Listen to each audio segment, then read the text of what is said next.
മന്ത്രി വീണ ജോർജിനെ സംസ്ഥാന സമിതിയിൽ ക്ഷണിതാവാക്കിയ CPM തീരുമാനത്തിനെതിരെ പരസ്യ നിലപാട് സ്വീകരിച്ചത് തെറ്റെന്ന സ്വയം വിമർശനവുമായി എ പത്മകുമാർ. നാളെ ചേരുന്ന ജില്ലാ കമ്മിറ്റി യോഗത്തിൽ പത്മകുമാർ പങ്കെടുക്കും. തെറ്റുതിരുത്തി മുന്നോട്ട് പോകാൻ കെൽപ്പുള്ള പാർട്ടിയാണ് CPM എന്നുകൂടി പറഞ്ഞ സമവായ നീക്കങ്ങളോട് സന്ധി ചെയ്യുകയാണ് മുൻ MLA. സംഘടനാപരമായി ഒന്നും ചെയ്തിട്ടില്ലാത്ത വീണ ജോർജിനെ സംസ്ഥാന സമിതിയിൽ ക്ഷണിതാവാക്കിയത് ശരിയല്ല.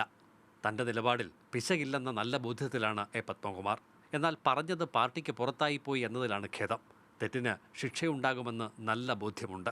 ഒരു കമ്മ്യൂണിസ്റ്റ് പാർട്ടിയെ സംബന്ധിച്ച് എന്തെങ്കിലും അതുപോലുള്ള വ്യത്യസ്താഭിപ്രായങ്ങളുണ്ടെങ്കിൽ ഏത് വ്യത്യസ്താഭിപ്രായവും അവനവൻ്റെ പാർട്ടി ഘടകത്തിൽ പറയാൻ പാർട്ടിയിൽ അവകാശമുണ്ട്.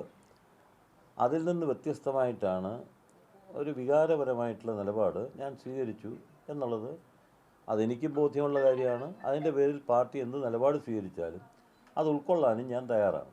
ജില്ലാ കമ്മിറ്റി യോഗത്തിൽ വിഷയം അജണ്ടയായി വന്നാൽ പത്മകുമാർ കാര്യങ്ങൾ വിശദീകരിക്കും. പാർട്ടിക്ക് പുറത്തു തുടങ്ങിയ പോരാട്ടം ഇനി ഉൾപാർട്ടി ചർച്ചയായി അലയടിക്കുമെന്നാണ് കണക്കുകൂട്ടൽ. ജില്ലാ സെക്രട്ടറി നടത്തിയ കൂടിക്കാഴ്ച, ഫോണിലൂടെ മുതിർന്ന നേതാക്കൾ നൽകിയ നിർദ്ദേശവും പിന്തുണയും ഒറ്റയ്ക്കല്ലെന്ന ആത്മവിശ്വാസമുണ്ട് പത്മകുമാറിന്.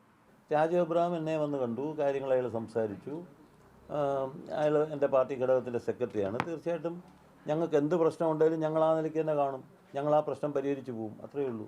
പാർട്ടി അനുവദിച്ചാൽ മരിക്കുമ്പോൾ ചുവന്ന പതാകയായിരിക്കും നെഞ്ചിൽ. BJP-ക്കാർ കാണാൻ വന്നിരുന്നു. വീടിൻ്റെ ഫോട്ടോ എടുത്താണ് പോയത്. ഇതിലൊരാൾ താൻ MLA ആയിരിക്കുമ്പോൾ ജനിച്ചിട്ടുണ്ടോ എന്ന് തന്നെ സംശയമാണ്. ശബരിമല വിഷയം ഉന്നയിച്ച് തന്നെ ആരും പേടിപ്പിക്കേണ്ടതില്ലെന്നും പത്മകുമാർ പറഞ്ഞു. ഒരു കാലത്തും ചിന്തിക്കാൻ കഴിയാത്തതാണല്ലോ SDP എന്ന് പറയുന്നത്. അതിൽ പോയാൽ പോലും BJP പോകത്തില്ലെന്നുള്ള അർത്ഥത്തിലാണ് പറഞ്ഞത്. അല്ലാതെ SDP ഏതാണ്ട് വളരെ മാന്യത, അതുകൊണ്ട് BJP മോശം, അങ്ങനെയല്ല പറഞ്ഞത്. ചുരുക്കത്തിൽ പരസ്യ വിമർശനത്തിൽ തെറ്റ് ഏറ്റുപറയുകയാണ് പത്മകുമാർ. നാളെ പാർട്ടി ഇത് ചർച്ച ചെയ്താലും ഒരുപക്ഷെ സംസ്ഥാന നേതൃയോഗത്തിന് ശേഷമാകും നടപടി കാര്യത്തിൽ തീരുമാനമുണ്ടാവുക. കൊടുത്താൽ കൊല്ലത്തും കിട്ടുമെന്നുള്ള പഴയ ഇത് മാത്രമല്ല, കൊല്ലം കണ്ടാൽ പിന്നെ ഇല്ലം വേണ്ട എന്നുള്ള കാര്യമുണ്ട് വേറെ. മാതൃഭൂമി ന്യൂസ്, പത്തനംതിട്ട.